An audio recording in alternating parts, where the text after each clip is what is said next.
అందరికీ భారత రాజ్యాంగ దినోత్సవ శుభాకాంక్షలు. ఈరోజు భారతీయులందరూ జాతీయ రాజ్యాంగ దినోత్సవాన్ని చాలా గర్వంగా జరుపుకుంటారు. ఎందుకంటే నవంబర్ 26, 1946న ఈ రాజ్యాంగం ఆమోదించబడింది మరియు 26 జనవరి 1950న ఇది ఆమోదించబడింది. భారత రాజ్యాంగం అనేది కేవలం జీవితానికి సంబంధించిన పత్రం కాదు. ఇది మన జీవితానికి స్ఫూర్తి లాంటిది మరియు మన భారతదేశానికి ఒక మాతృమూర్తి లాంటిది. డాక్టర్ బిఆర్ అంబేద్కర్ గురించి మాట్లాడినప్పుడు మన భారత రాజ్యాంగం గురించి మాట్లాడుకుంటాము మరియు రాజ్యాంగం గురించి మాట్లాడుకున్నప్పుడు డాక్టర్ బిఆర్ అంబేద్కర్ని తలుచుకుంటాము. భారత రాజ్యాంగం భారతదేశంలోని పౌరులందరికీ ప్రాథమిక హక్కుల్ని ప్రసాదించింది. అవి right to equality, right to freedom, right to అగ్నిస్ట్ exploitation, right to freedom of religion, cultural and educational right to constitutional remedies. Okay my dear friends, ఇప్పుడు ప్రాథమిక హక్కుల ప్రాధాన్యతను మన ఫ్రెండ్స్ యొక్క పెర్ఫార్మెన్స్ ని చూసి అభినందనలు తెలియజేద్దాం. Let's start. First of all, right to equality. నాన్న అందరూ స్కూల్లో టూర్కి వెళ్తున్నారు నాన్న, నాకు 3000 ఉంటే ఇవ్వవా? 3000 రూపాయలు నన్ను ఇవ్వను, నువ్వు ఎక్కడికి వెళ్ళక్కర్లేదు. నాన్న మా ఫ్రెండ్స్తో పిక్నిక్ వెళ్తాను, 3000 ఇవ్వా? 3000 ఏంటి నాన్న, 5000 ఇస్తాను, వెళ్ళి ఫ్రెండ్స్తో ఎంజాయ్ చేయి. నాన్న అన్నయ్య 3000 అడిగితే 5000 ఇస్తాను అంటున్నావే, కానీ నేను అడిగితే మాత్రం రూపాయి కూడా లేదంటున్నావే.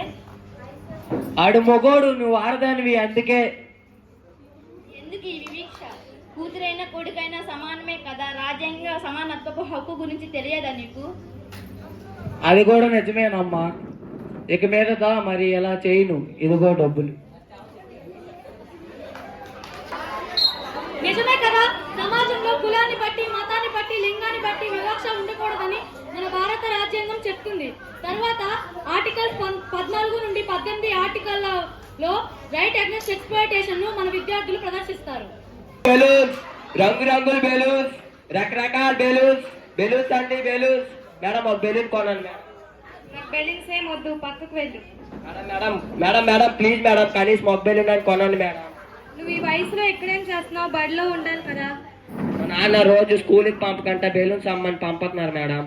మీ నాన్న ఎక్కడుంటారు? నన్ను అక్కడికి తీసుకువెళ్ళు, నేను కలవాలి. సరే మేడం, రండి నాతో. నాన్న మిమ్మల్ని కలవడానికి మేడం గారు వచ్చారు. నువ్వు అసలు తండ్రి అయినా బుద్ధి భయం ఉన్నాయా? నీ కొడుక్కి బోర్లు అమ్మని పంపి నువ్వు ఇక్కడ పేకాట ఆడుతున్నావా? వీడు నా కొడుకు, నాకు ఇష్టం వచ్చినట్టు చేసి ఆడడానికి మీరెవరు? నేను బాధ్యత గల పౌరురాలిని. రాజ్యాంగం ప్రాథమిక హక్కుల్లో కల్పించి 14,000 సంవత్సరాలలోపు పిల్లలు బడి బయట తిరిగితే చట్టరీత్యా నేరం. కాబట్టి నిన్ను జైల్లో వేయాల్సి ఉంటుంది. క్షమించు బాబు, నేను ఇప్పటి నుంచి స్కూల్కి పంపితే చదువుకుంటావా? సరే నాన్న, ఈ రోజు నుంచి స్కూల్కి వెళ్ళి బాగా చదువుకుంటాను. క్షమించండి మేడం గారు, ఇప్పటి నుంచి పిల్లల్ని స్కూల్కి పంపిస్తాను. క్షమించు బాబు. 14 సంవత్సరాలకు పిల్లల్ని బడికి పంపించాలి, పనికి కాదు. మన రాజ్యాంగం మనకి ఇచ్చిన హక్కులను సద్వినియోగం చేసుకుందాం. Next right to freedom of religion. Hi Anushka, నేను క్రిస్టియన్స్ మతంలోకి మారాలనుకుంటున్నాను. నేను జీసస్ని పూజించాలనుకుంటున్నాను. నువ్వు అలా మతం మారడం నాకు ఇష్టం లేదు. నువ్వు మన మతంలోనే ఉండాలి. ఏంటి అనుష్క అలా అంటున్నావు? అనితని అలా అనకూడదు, ఎవరి ఇష్టం వాళ్ళది. మతాల విషయంలోని స్వేచ్ఛ హక్కు రాజ్యాంగం ఇచ్చింది కదా. సారీ అనిత. ఓకే, మనం వేరు మతాలు అయినప్పటికీ మన అందరం ఫ్రెండ్స్, కలిసే ఉందాం, కలిసే అన్ని పండుగలు చేసుకుందాం. మనది లౌకిక రాజ్యం. మన దేశం మతం విషయంలో జోక్యం చేసుకోదు. ఇది ఏ పొలిటికల్ పార్టీ మనకు ఈ హక్కుని ఇవ్వలేదు. మనకు అత్యంత ప్రాధాన్యత కలిగిన భారత రాజ్యాంగం ఆర్టికల్ 25 ద్వారా ఈ హక్కును ఇవ్వబడింది. And next right is right to freedom and right to constitutional remedies. Excuse me ma'am.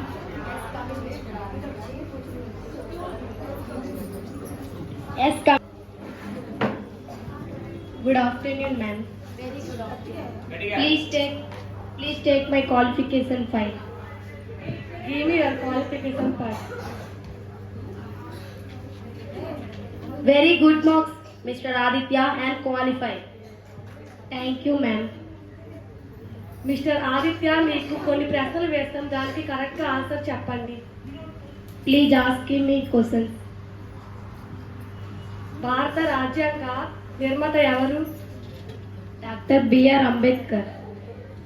Yes, correct, Mr. Aditya. Next question. Doctor B R Ambedkar కి ఏ సంవత్సరంలో భారతరత్న వచ్చింది? 1990. Correct, mister Aditya. ఆదిత్య గారు మీ క్వాలిఫికేషన్స్ అన్నీ బాగున్నాయి. మీది ఏ క్యాస్ట్ తెలుసుకోవచ్చా? సార్ నాది దళితుల క్యాస్ట్. సారీ మిస్టర్ ఆదిత్య, ఈ జాబ్ చిన్న క్యాస్ట్ వారికి ఇవ్వడం జరగదు. ఇలా కులం బట్టి ఉద్యోగం ఇవ్వడం వీలు లేదు. ఈ విషయంపై ఇప్పుడే నేను కోర్టుకి వెళ్తాను. మిస్టర్ ఆదిత్య, ఇది ప్రైవేట్ కంపెనీ, సో దీనికి ఓన్ రూల్స్ ఉంటాయి. ఈ జాబ్ మీకు ఇవ్వడం కుదరదు. ఈ ఉద్యోగం ఇవ్వడానికి అన్ని క్వాలిఫికేషన్స్ సరిపోయాయి, కానీ కేవలం దళితుడని వివక్ష చూపిస్తున్నారు.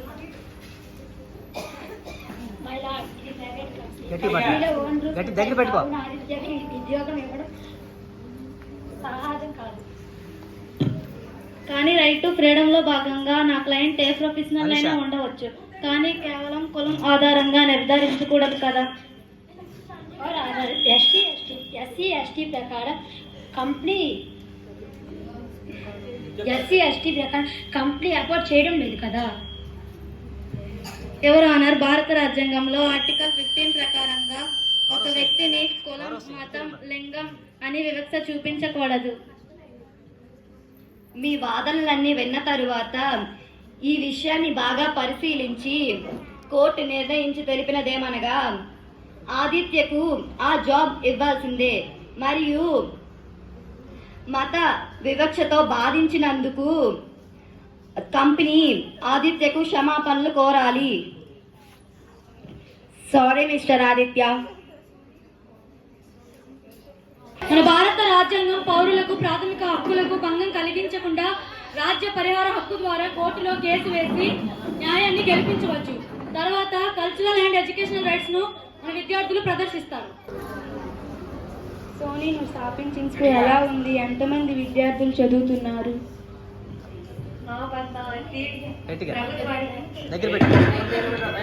మైనారిటీ ముస్లిం విద్యార్థులకు సంబంధించిన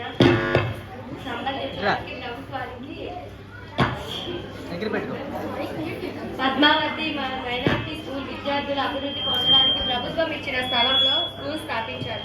కానీ ఇప్పుడు ఆ స్థలానికి ప్రాజెక్ట్ ఏర్పడడం వల్ల ఖాళీ చేయించారు. అవునా? మరి మీకు నష్టపరిహారం ప్రభుత్వం చెల్లిస్తుందా? చెల్లిస్తుంది. మైనారిటీ దగ్గర ప్రభుత్వం స్వాధీనం చేసుకున్నట్లయితే ఖచ్చితంగా నష్టపరిహారం చెల్లిస్తుంది. భారత రాజ్యాంగంలో ఆర్టికల్ 30-31 ప్రకారం మన దేశంలో నివసిస్తున్న మైనారిటీలకు వాళ్ళ భాష, సంస్కృతి అభివృద్ధి చేసుకునే హక్కుని భారత రాజ్యాంగం ప్రసాదించింది.